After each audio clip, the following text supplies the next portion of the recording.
Pueden tomar asiento. Érase una vez una gallinita y un puerquito que participaban en renovación.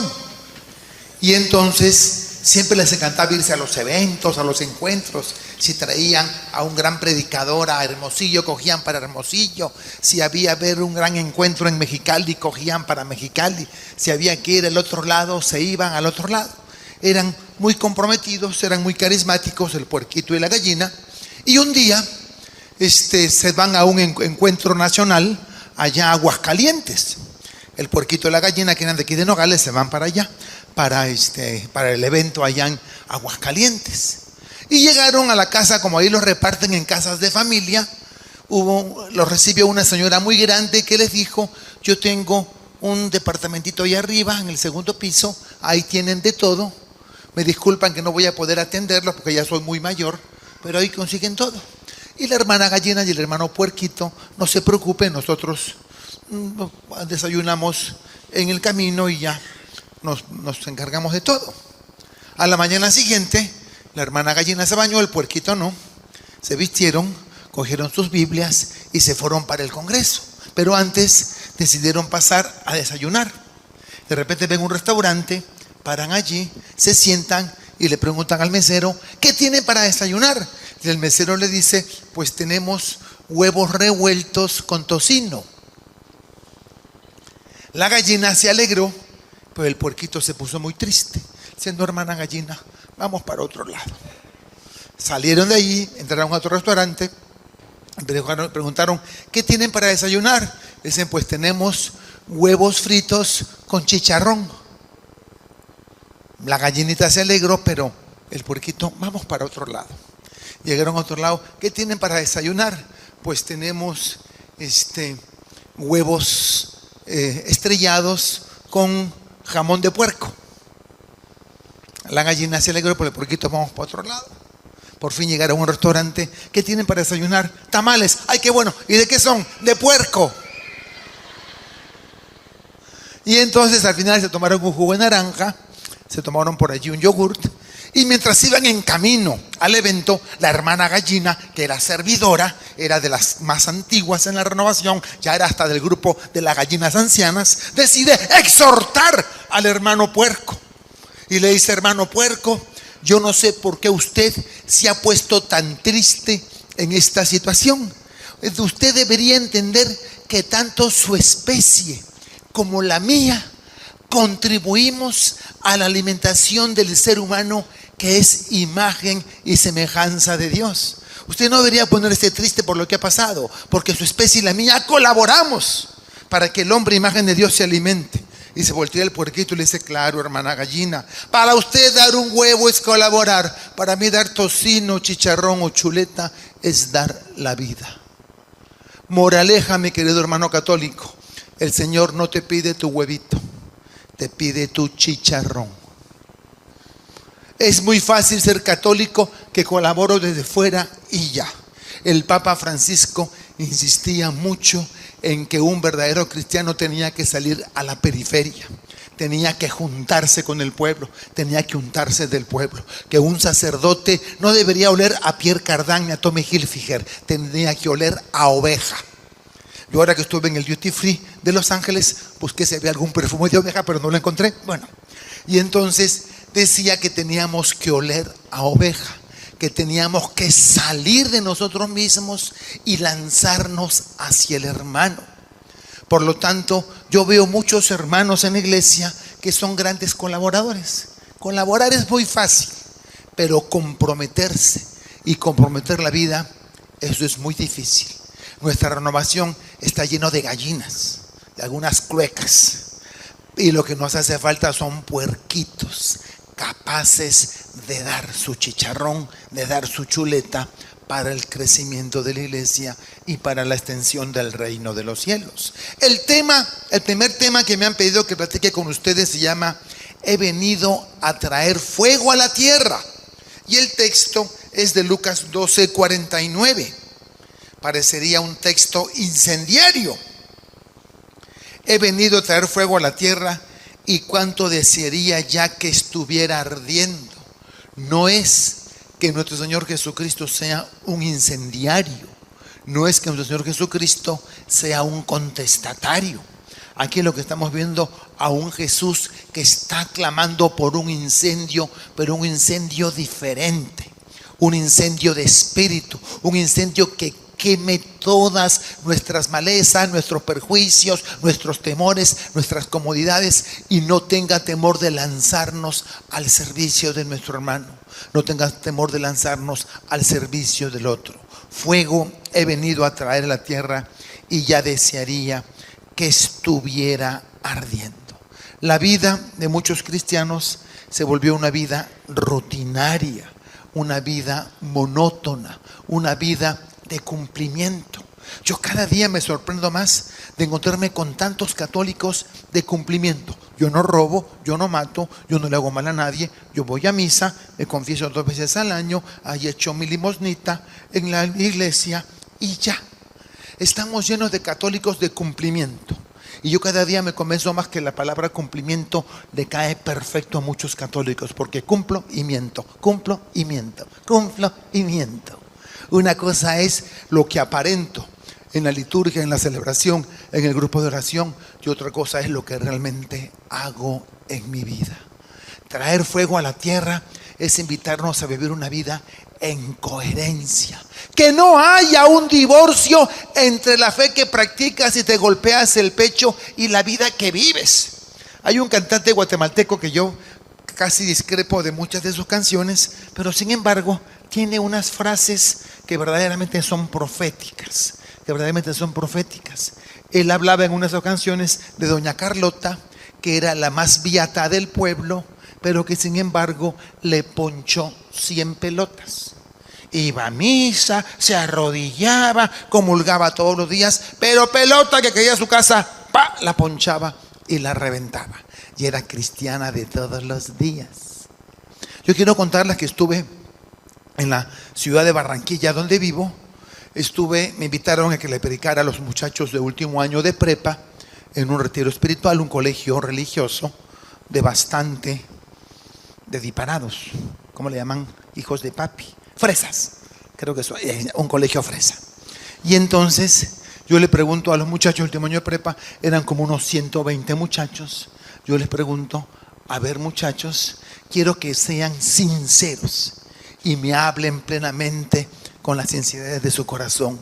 Levanten la mano los de ustedes que quieran ser santos. ¿Saben cuántos levantaron la mano? Ninguno. Y cuando les dije, a ver, una lluvia de idea, ¿por qué no quieren santos? ¿Qué entienden por santos? Y empezaron a hablar y a describir a esas viejas hipócritas y chismosas que se golpean el pecho, pero tienen la lengua viperina.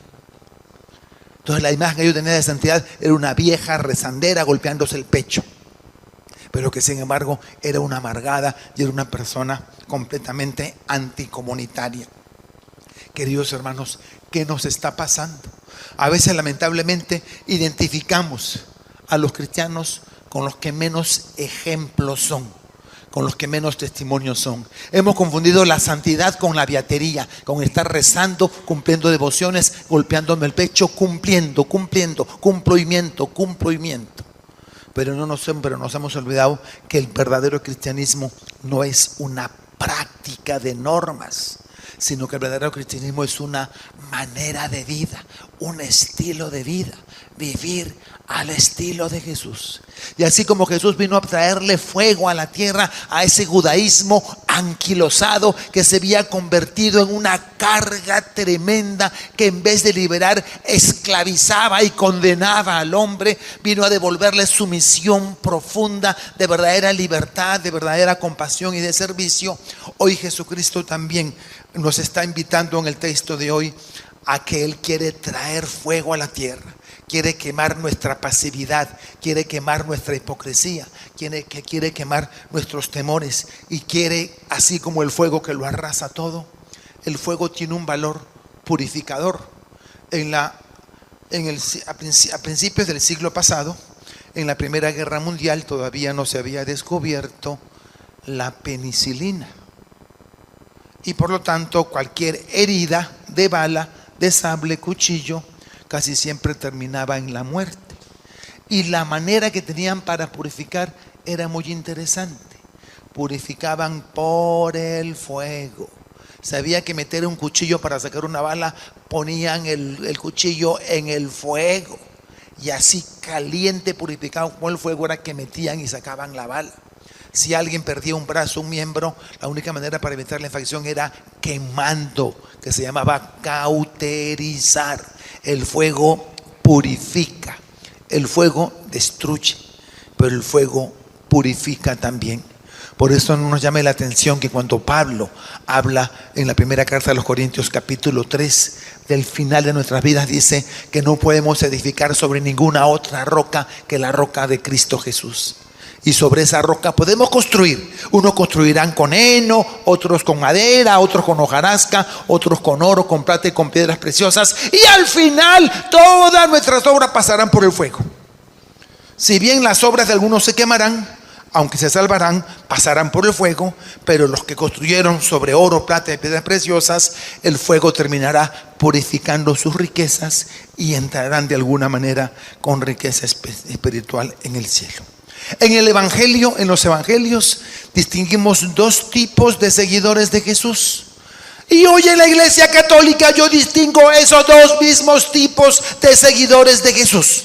Había una distinción clara en el Evangelio entre la multitud y los discípulos. La multitud era masa, una masa hambrienta, pedigüeña, mendiga, que pedía: tengo hambre, cúrame, sáname, por aquí, tóqueme. Y entonces que buscaban las cosas maravillosas, pero no dejaban de ser mendigos y pedigüeños, siempre pidiendo: para mí, tóqueme a mí, réceme a mí, écheme a mí, el agua bendita para mí, a mí, yo. Pedigüeños. La gran multitud sedienta, pero que poco aporta y poco hace. Además de esa gran multitud hambrienta y pedigüeña, existía otro grupo, y era el grupo de los discípulos, aquellos que Jesús separó, aquellos que Jesús formó para que continuaran la obra del Señor.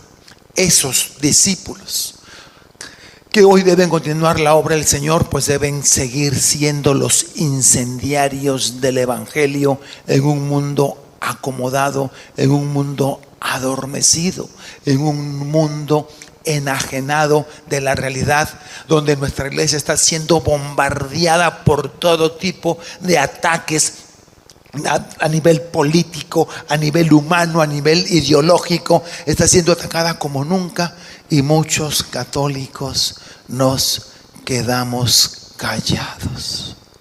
Nos quedamos callados. Cuentan que habían dos abuelitas, les decía ayer a los servidores, el domingo en la mañana, preparándose para ir al encuentro con el Señor. Una era católica y la otra era protestante. Y el nieto de ambas le preguntan a la abuelita: abuelita, ¿a dónde vas? Y la abuelita católica dice: voy a la misa, voy a la iglesia. Y hermanos, necesitan mover dos carros, necesitan traer un dompe, una tracker con placas WDK 8417 y un Cougar verde con las placas O51 5Z9. el otro que necesita salir va a tener que ser después de la plática, ¿ok? No podemos partir la conferencia porque el señorito quiere salir a mitad de una plática. Si tiene algo que hacer, no venga. Si viene, se queda. Y si se queda, pues se queda. Pero si tiene que salir, o deja su carro bien acomodado, o simplemente se queda hasta que termine el tema, la plática, o haya un momento de descanso. ¿Está bien? Necesitamos poner orden y normas. Bien. Entonces, ya se me fue la paloma del espíritu. ¿En qué andaba yo? A dos abuelitas. La abuelita católica y la abuelita protestante. Y el nieto le pregunta a la abuelita católica: ¿a dónde vas, abuelita? Voy a la iglesia, voy a la misa. Y el nieto le pregunta a la abuelita protestante: ¿a dónde vas? Dice: voy a mi iglesia, voy a mi culto. ¿Qué diferencia ven allí? Se llama sentido de pertenencia. Qué triste que el católico utilice la iglesia, pero no se sienta iglesia. Hey, hermanos, Jesús no nos envió a ir a la iglesia. Jesús nos envió a ser iglesia, a identificarme con mi iglesia, con mi parroquia, con mi comunidad, y no a utilizarla.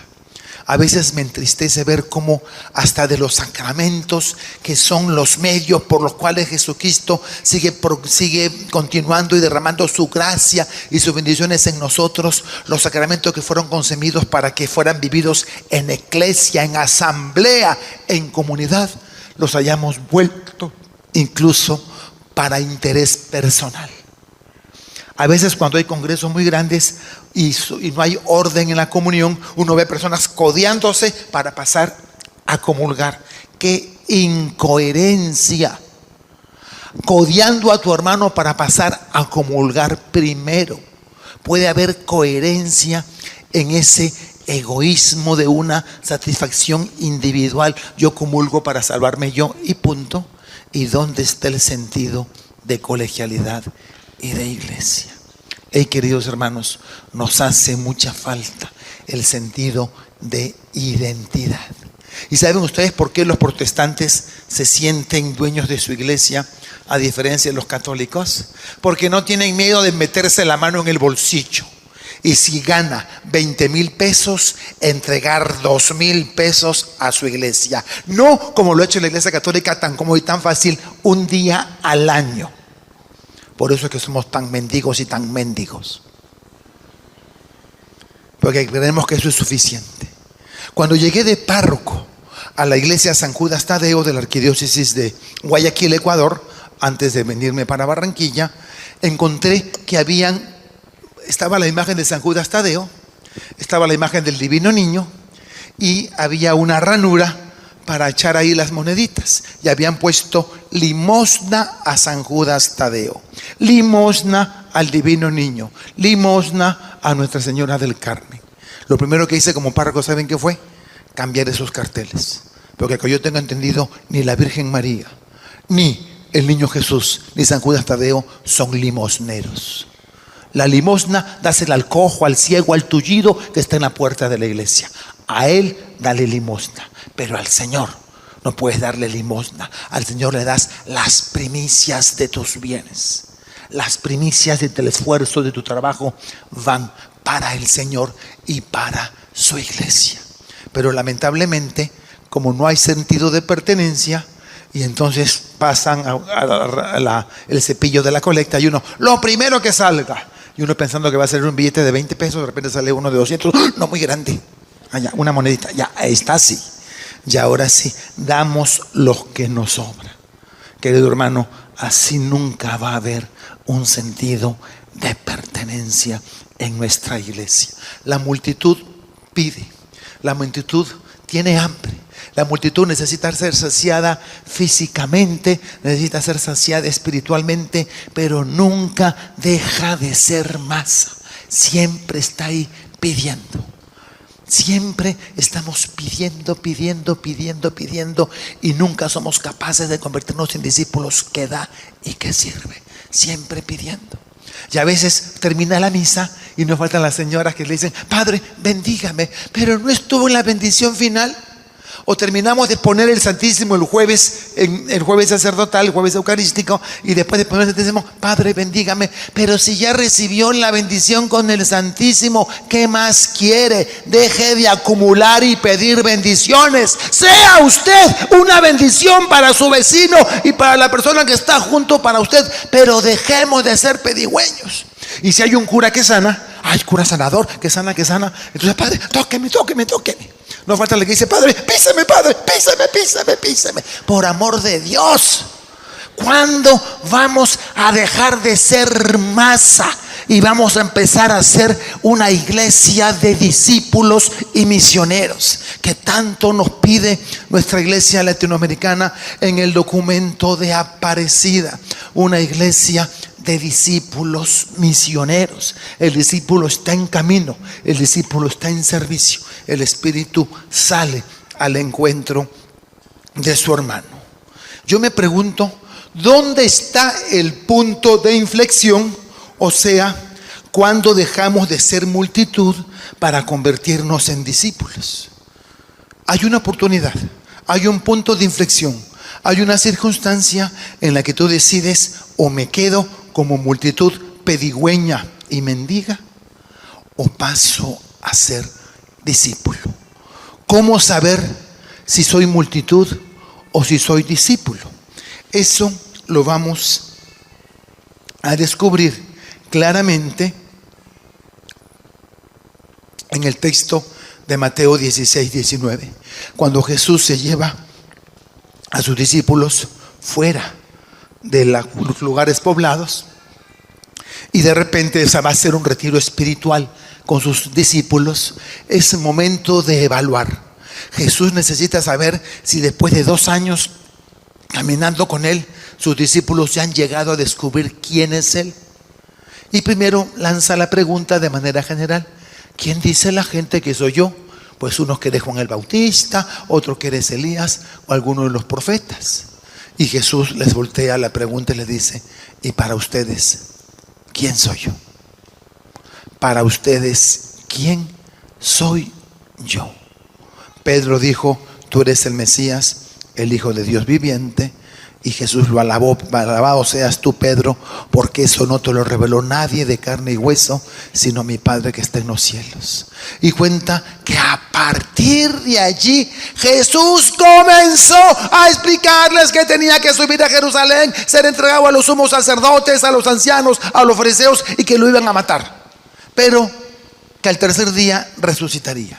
Queridos hermanos, eso es un punto de inflexión en el ministerio de Jesús. La respuesta de Pedro a la pregunta que le hizo Jesús cambió radicalmente el ministerio apostólico de Jesús. No es lo mismo el Evangelio de Mateo del 1 al 16 que el Evangelio de Mateo del 16 en adelante. La vida de Jesús cambia. La respuesta de Pedro hizo que Jesús dejara a la multitud a la que le había gastado mucho tiempo en los primeros 16 capítulos, y a partir de allí se dedicara casi en exclusividad a la formación de sus discípulos. ¿Y cuál fue? El punto de inflexión? ¿Quién soy yo para ustedes? La respuesta de Pedro hizo que Jesús los tratara como discípulo. Uno puede dar muchas respuestas. ¿Quién es Jesús para ti? La más fácil es la respuesta de catecismo: Dios de Dios, luz de luz, Dios verdadero de Dios verdadero, engendrado, no creado, de la misma naturaleza, Qué fácil es decir, es la segunda persona de la Trinidad, y dar una definición de catecismo, una definición nocional, pero que nunca ha aterrizado en mi corazón, ni es una realidad concreta y transformadora en mi vida. ¿Quién es Jesús para ti? La pelota está en tu cancha. De lo que tú digas, de la respuesta que tú des, dependerá o que te quedes en la gran multitud hambrienta y mendiga, o pases a formar parte del grupo de los discípulos. Nos dice Mateo: a partir de ese entonces Jesús comenzó a decirles. ¿Qué significa esa frase? A partir de entonces comenzó. Muy sencillo, que antes no había comenzado. ¿Qué fue lo que hizo que Jesús comenzara algo que antes no había comenzado? Pues la confesión de Pedro. La confesión de Pedro hizo que ellos dejaran de ser multitud y pasaran a ser discípulos. ¿Cuál es tu confesión personal? ¿Quién es Jesús para ti? Y de la respuesta individual que tú des dependerá que te quedes en la masa anónima o que pases a formar parte del grupo de los discípulos. Hay mucha gente que se acerca a Jesús. Un joven le dijo en Lucas 11: Señor, yo quiero seguirte. Y Jesús le dice: oh, qué bueno, entonces cumple los mandamientos, Señor. Desde que era chavito lo he hecho. Entonces una cosa te falta: vende lo que tienes, dáselo a los pobres y sígueme. Y dicen que aquel joven se fue muy triste porque era muy rico. Yo te hago la siguiente pregunta. ¿Cómo se llamaba ese joven en el Evangelio? ¿Tiene nombre? ¿Saben por qué no tiene nombre? Porque no fue capaz de seguirle. Porque se quedó en la multitud. No fue capaz de seguirle y se quedó en la multitud. Querido hermano, ¿vas a ser capaz de seguir al Señor? ¿Puedes dar el paso de ser discípulo o te vas a quedar en el grupo de la multitud? En Juan 15, 16 nos encontramos también con un texto muy bonito que los católicos lo aprendemos a nuestro antojo y a medias. Juan 15, 16. Jesucristo nos dice: porque no me eligieron ustedes a mí, sino que ¿qué? No me eligieron ustedes a mí, sino que yo los elegí a ustedes. Y muchos católicos le ponemos allí el punto final y nos arrellenamos. Ay, qué bueno, el Señor me eligió. Perdóname, pero un texto fuera de contexto es un pretexto. Ese texto bíblico no termina allí, va más allá. Porque no me eligieron ustedes a mí, sino que yo los he elegido a ustedes y los he puesto para que vayan y den fruto y que vuestro fruto permanezca, de manera que todo lo que pidan al Padre en mi nombre, Él se lo concederá. Punto. Ahí va el punto. Por lo tanto, esa llamada y esa vocación tiene una misión. Y si esa misión no se realiza ni se concretiza, entonces nunca se cumplió con la vocación a la que fuiste llamado. Vamos por partes. Porque no me eligieron ustedes a mí, sino que yo los he elegido a ustedes. La traducción española deja en este texto bíblico el verbo en pasivo. No me eligieron ustedes a mí, sino que yo los he elegido a ustedes. Me eligieron, no me eligieron. Me eligieron y me enviaron. Me eligieron, pero no me enviaron. No me eligieron, pero no me enviaron. Así, en pasivo, prácticamente es cuestión de suerte y no hay responsabilidad de nuestra parte. Pues tendremos que irnos al griego, que fue el lenguaje original en que se escribió el Evangelio de San Juan. El original griego debería traducir así: porque muchos son los llamados, pasivo, me llamaron, no me llamaron, y pocos los que se hacen elegir. Muchos son los llamados y pocos los decididos. Ambas situaciones el verbo está en pasivo. Te llaman, no te llaman, te eligen, no te eligen. Pero en el sentido griego es: porque muchos son los llamados y pocos los que se hacen elegir. Por lo tanto, una traducción más fiel al significado de este texto bíblico sería: porque muchos son los llamados y pocos los decididos. Es cuestión de decisión. Tú decides decirle sí al Señor o decides buscar pretextos como los 3 discípulos de Lucas 9. Señor, te seguiré. Las cuevas, las zorras tienen madrigueras, las aves del cielo tienen nidos, pero el Hijo del Hombre no tiene dónde reclinar la cabeza. Al otro le dijo: ven y sígueme, déjame primero despedirme de mis padres, deja que los muertos entierren a sus muertos, tú ven y sígueme. Y el tercero: Señor, te seguiré, pero déjame despedirme de mis padres. El que pone la mano en el arado y mira hacia atrás no es digno de mí.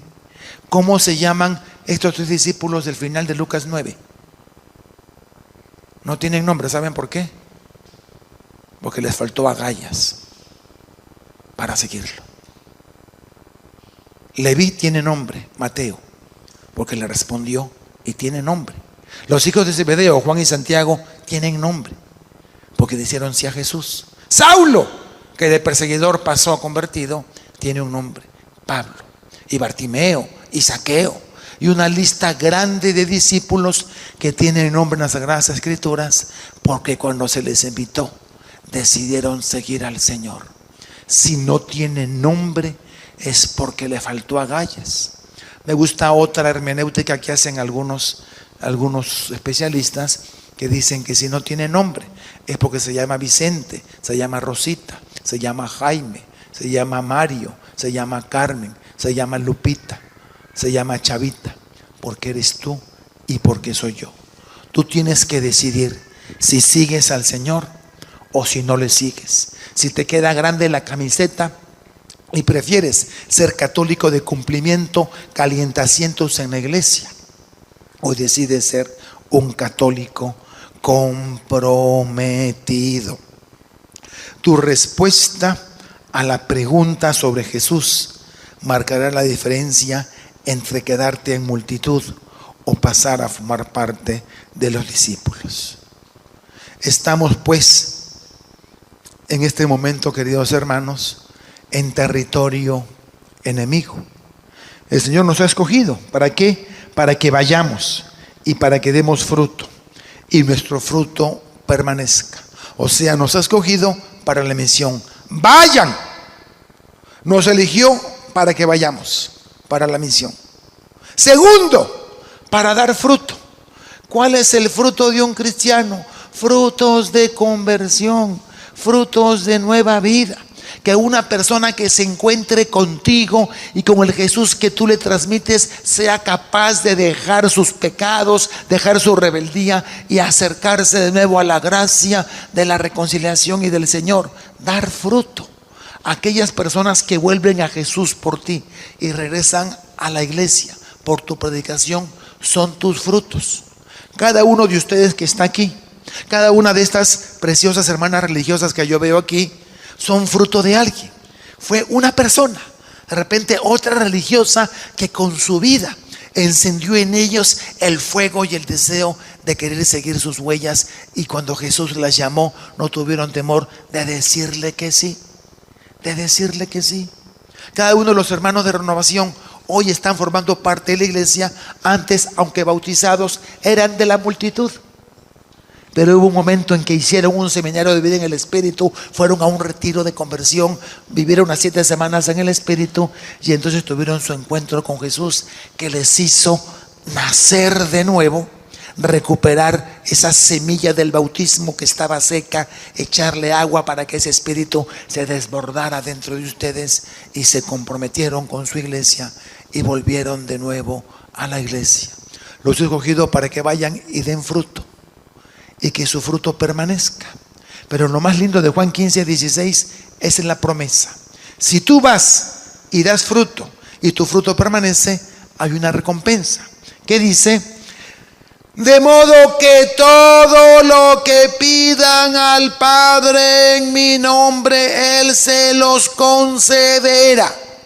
Este texto bíblico es una implicancia lógica. Si tú cumples lo primero, obtienes lo segundo. Si tú vas y das fruto y tu fruto permanezca, todo lo que pidas al Padre, Él te lo dará. Vamos por la consecuencia. ¿Quién de ustedes quisiera que todo lo que le pidan al Padre, Él se los dé? ¿Te gustaría que todo lo que le pidas al Padre, Él te lo dé? Ok, cumple la primera parte. Anda, da fruto y que tu fruto permanezca. Y entonces lo que pidas a tu Padre, Él te lo dará. Todo lo que pidas al Padre, Él te lo dará. El padre Diego Jaramillo, sacerdote budista de mi comunidad, él dice que Dios responde absolutamente todas las oraciones. No hay ninguna oración de un cristiano que el Señor no haya respondido. No, padre Charlie, pues a mí nunca me responde. A mí me deja esperando. A mí nunca me ha respondido. Y yo te digo que sí, que el padre Diego tenía razón. Dios responde todas las oraciones, pero la responde de 3 maneras: sí, no y espera. ¿Quién ha dicho que un no es una oración respondida? Son las 2:30 de la tarde, vas llegando a tu casa, sacaste a tu nieto de la escuela y de repente, ay, güey, una nieve, cómprame una nieve, hay una nieve. No, señor, vas a comer primero. Después de comer te compro la nieve. El pelao le dicen en la costa colombiana a los chavos. El peladito, el chavito, te está pidiendo una nieve, pero por la hora no es hora de nieve, no se va a llenar de azúcar, tiene que llenarse más bien de proteína y de alimentos. Ese no es una oración respondida. Dios te dice sí, Dios te dice no, y Dios te dice espera. En Santiago 4:4 nos dice el autor de la carta a Santiago: piden y no reciben porque piden mal para gastar en sus propios deleites. Yo conozco católicos que se ponen bravos con Dios porque no les da lo que pide. Se parece a los peladitos que hacen rabieta y pataleta porque no le compraron la nieve. Esos católicos no deberían rezar: hágase tu voluntad así en la tierra como en el cielo, sino hágase mi voluntad en la tierra como en el cielo. Hay muchos de nosotros que le decimos a Dios qué es lo que tiene que hacer. Hay muchos de nosotros que al Espíritu Santo, en vez de adorarlo y darle la misma gloria que el Padre y el Hijo, hemos hecho el Espíritu Santo un mandadero. Quémame, sáname, libérame, tráeme esto, tráeme por favor las tortillas, mira que anda por allá. Y entonces hacemos del Espíritu Santo un mandadero. Y que yo sepa, no es el Espíritu Santo quien tiene que hacer lo que nosotros le pedimos. Somos nosotros que tenemos que acomodar nuestra vida a la voluntad perfecta de Dios. Al Dios nos invita a una vida plena, a una vida de gracia, a una vida de bendición. Pero para eso necesitamos ser coherentes con nuestra vida y necesitamos que nuestra vida de alguna manera refleje la obediencia y el amor que siento por Dios y por su palabra. Lo he elegido para que vayan y den fruto y su fruto permanezca, y entonces todo lo que pidan al Padre en mi nombre, Él se los dará. El discípulo auténtico termina repitiendo la misma suerte de su Señor. El discípulo auténtico en ningún momento nos dijo Jesús que si nos comprometíamos con Él todo iba a ser bendición, sanación y liberación. No, Señor. Lo hacemos luego de Juan 15:18. Juan 15 del 18 al 21. Cuando Jesús dice: si el mundo los odia, sepan que a mí me ha odiado antes que a ustedes. Si fueran del mundo, el mundo amaría lo suyo. Pero como no son del mundo, porque yo al elegirlos los he sacado del mundo, por eso el mundo los odia. Acordaos de las palabras que les he dicho: el siervo no es más que su Señor. Si a mí me han perseguido, también a ustedes los perseguirán. Y si han guardado mi palabra, también guardarán la vuestra. Por todo esto les harán, pero todo esto les harán por causa de mi nombre, porque no conocen al que me ha enviado. Si el mundo los odia, sepan que a mí me ha odiado antes que a ustedes. Queridos hermanos, abramos los ojos. No nos dejemos seducir por cantos de sirena. A mí me entristece en mi renovación carismática católica que muchos católicos vayan corriendo detrás de milagros y de sanaciones y evitando todo tipo de dolor y sufrimiento. Hay una secta de origen brasilero que vende mucho y se traga a muchos católicos de masa, de multitud, con la famosa frase de pare de sufrir. Queridos hermanos, te tengo una mala noticia. Si eres un ser vivo y dentro del ser vivo tienes los sentidos te sirven para dos cosas: para disfrutar lo agradable, pero también para sentir lo desagradable. El cuerpo biológico sensible se envejece, se deteriora y se muere. La noticia que te tengo es que nunca vas a dejar de sufrir. Querido hermano, el sufrimiento es una parte constitutiva de nuestra realidad de seres humanos. Es un imperativo antropológico que seamos sensibles y tengamos placer, y por lo tanto la otra cara del placer se llama dolor. No puedes distinguir la luz si no hay noche. No puedes distinguir el frío sin sentir el calor. ¿Sí? El Papa Juan Pablo II nos regaló un documento espectacular, posiblemente la carta más ignorada del todo el corpus dogmático de Juan Pablo II. Si hay una carta de Juan Pablo II que los católicos no hemos querido, la hemos rechazado, la hemos tirado, no la hemos abierto, no le hemos metido diente porque no nos gusta, es la Salvifici Doloris, 1982. A los 3 años de haber asumido el pontificado, nos da este documento de una riqueza espectacular, que a la renovación carismática nos hace falta meterle el diente. La Salvifici Doloris es la exhortación apostólica sobre el valor redentor del sufrimiento. El sufrimiento tiene valor redentor, tiene valor transformador, tiene valor intercesor. Nuestros grandes santos católicos en la Edad Media se colocaban cilicios, se practicaban dolor, hacían ayunos extremos, metían dolor en su cuerpo para así poder ofrecer ese dolor por la comprensión del mundo. Querido hermano, ¿cuánto más tú, si tienes un dolor asociado, no deberías ofrecerlo como un medio intercesor para tus seres queridos? Es muy fácil. Cuando uno cruza al otro lado de la frontera y prende la televisión, queda sorprendido que el 80% de las propagandas son pastillas contra el dolor. Para de sufrir. Tiene dolor, zámpate una pepa, zámpate una pastilla. Esto te quita el dolor, esto te quita tal, esto. Y todo es simplemente como huir del dolor. El dolor no nos gusta. Nadie quiere estar adolorido ni enfermo, pero es una parte constitutiva de nuestra realidad. Y hacer de toda la vida humana, a tener como único paradigma huir del dolor, nos desnaturaliza y nos quita nuestra sensibilidad de seres humanos. El dolor nos hace sensible al dolor del otro, nos hace solidarios. No te engañes.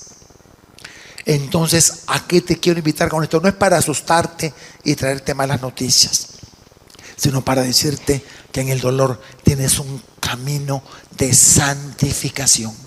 Yo estoy convencido, y esto es del padre Charly García, no es dogma de la iglesia, yo estoy convencido que Dios salva, que la naturaleza de Dios es salvar, y Dios salva de 2 maneras: por las buenas y por las malas.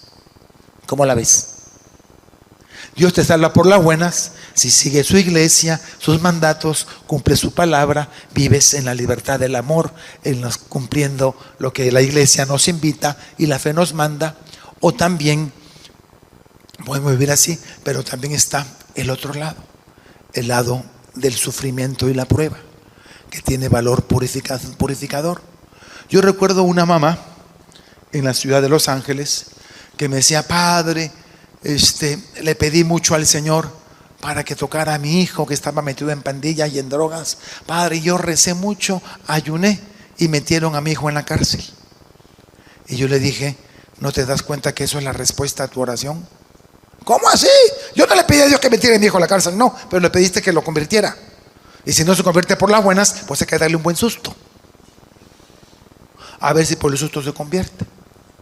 Y efectivamente el pelao, había un grupo de oración que trabajaba en la cárcel, y allí fue evangelizado, allí volvió a la iglesia, después de que cumplió su tiempo en la prisión. Ahora es un hombre completamente nuevo. Dios salva por las buenas y Dios también salva por las malas. Si no te quieres salvar por las buenas, pues te va a tener que dar un tirón de orejas, porque Dios al que ama disciplina y azota a todo aquel que tiene como hijo, nos dice la carta a los Hebreos. No te asustes de la disciplina, porque si nuestros padres en la tierra nos castigaban en función de esta vida, cuánto más no hemos de someternos a la corrección de Dios, que nos corrige para la vida eterna. Querido hermano, Dios ha venido. Jesús vino a traer fuego a la tierra, a quemar la mediocridad, a quemar la pasividad, a quemar la vida doble. Tú decides si te quedas en la gran masa anónima o si entras a formar parte del grupo de los discípulos del Señor.